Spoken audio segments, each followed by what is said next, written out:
in this one covenant, so much about Abraham changes.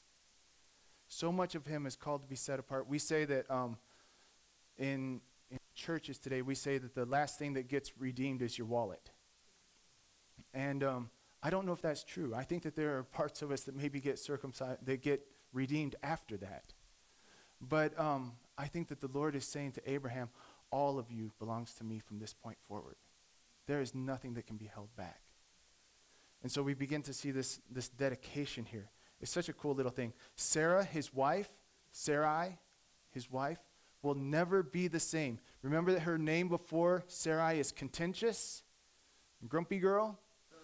And then he changes it to Sarah, which means princess. And the Lord begins to place his stamp of identity on Sarah too. She's no longer to be the grumpy wife, the dripping water. Better to live on the corner of your house than to be all of these things that Proverbs tell. It's not that anymore. It's to be now, you are to carry yourself not as a contentious, grumpy woman, but to be a princess. You are to see yourself in a different way. And this covenant comes to a place of changing Abraham. Then it's changing Sarah. Her identity is no longer the same.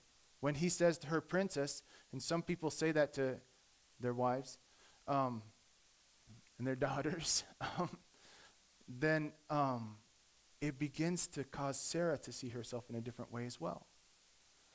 It's funny to me that one of the biggest challenges that we have in the world today is dealing with people's identity. And yet in the book of Genesis, in the very beginning, God is dealing with identities and people. In other words, for as advanced as we are in this modern world, we are not that different from the people who existed in the book of Genesis. Struggling with their identity, how to find their identity, what does it truly mean?